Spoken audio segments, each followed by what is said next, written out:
Happy Spookies, everybody. I hope you're all doing well, having a most excellent whatever time of day it is. And I know it's been a while. Things have been hectic. I have a brand new way of looking at life due to becoming a parent now. So things are just everywhere, and I'm just trying to figure out like an ebb and flow of things. And I finally have a little bit of downtime. Not really. I'm pretty much sacrificing sleep right now where I should be sleeping. But anyways, everything's cool. Everything's great. I'm glad to have a moment to talk about a ridiculously awesome movie, I guess, if you want to say. It's one of those movies that you definitely want to watch maybe with a group of friends, maybe if I don't know if you partake, if you drink, or if you smoke, something like that. But this is a movie you definitely don't want to take serious.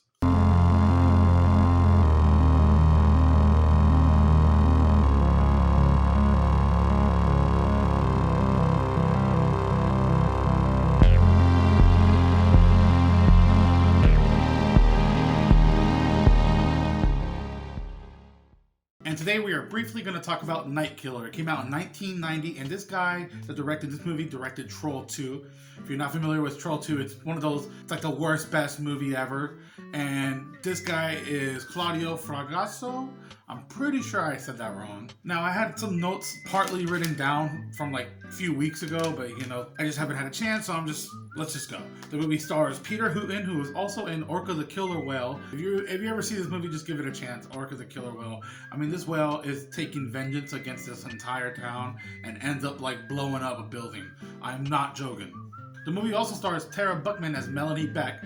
You will hear that name so much throughout the movie if you watch this, okay? Just a heads up right there. You will get so tired of hearing the name Melanie Beck. She was in Silent Night, Deadly Night 1. And really quick, here's the movie in a nutshell, okay? It's all about this lady, Melanie Beck. She lives at home with her daughter. She's a single mother currently because her husband, we kind of find out through a phone call and like a little bit in the beginning, he's a drunk. He's no good. He's a piece of shit. One day she receives a phone call from a killer that's been going around killing women and literally punching holes through their freaking chest with a rubber claw hand and a mask that looks like Freddy Krueger, like straight up.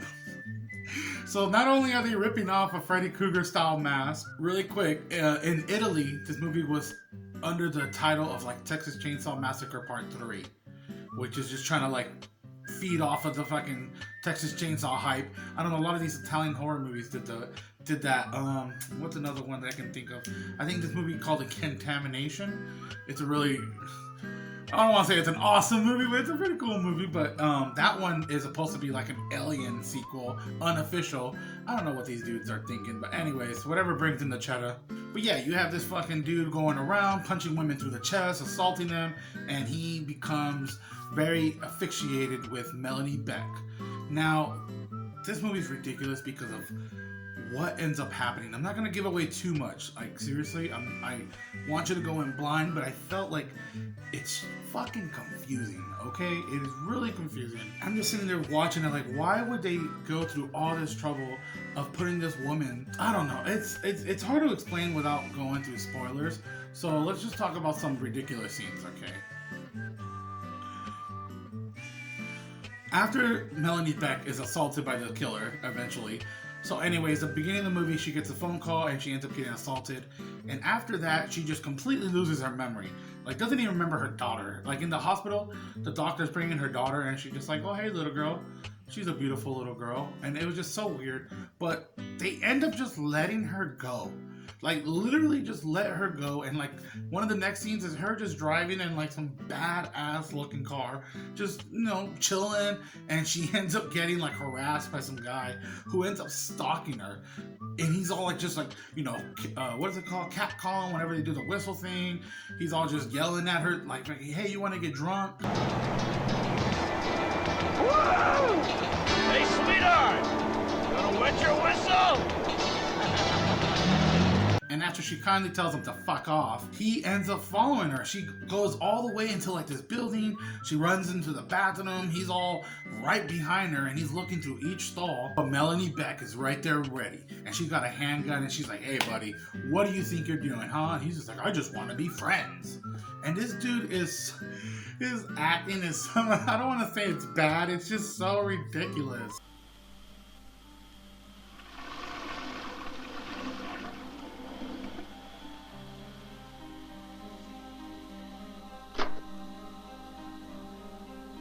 Hey, bud, what happened to your clothes? I got molested in the little boy's room. It's hard to take serious. And you know what's funny is apparently there was a lot of friction on the set between these two actors right here, the actor and the actress, because she thought that he could not play this type of role. And honestly, I don't know, I just can't take him serious. Anyway, there's another scene where she ends up trying to, like, you know, unalive herself, and he just somehow knows exactly where she's at after the whole bathroom ordeal.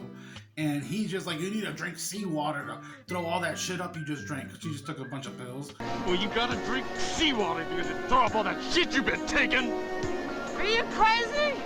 And he ends up like kidnapping her and taking her hostage. And he comes in the room with like some French fries and fried chicken. Fried chicken and French fries.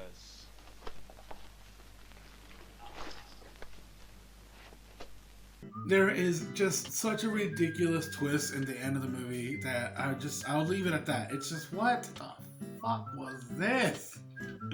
I don't understand. The acting was so cheesy. The music was good. Of course, when you watch a lot of these Italian horror movies, I'm not a fucking expert, but you know, a lot of these movies have such great soundtracks.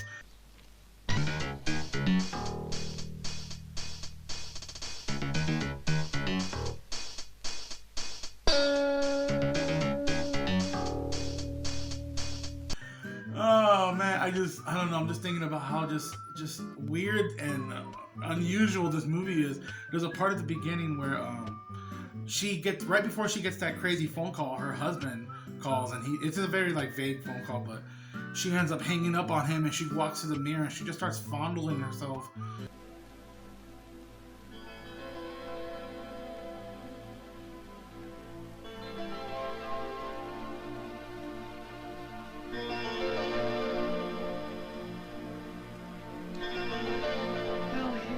Melanie back.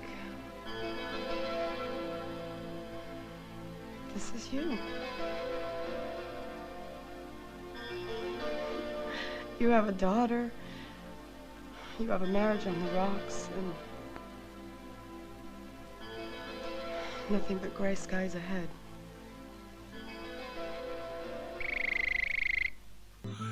It was so odd. I don't know. Where is what?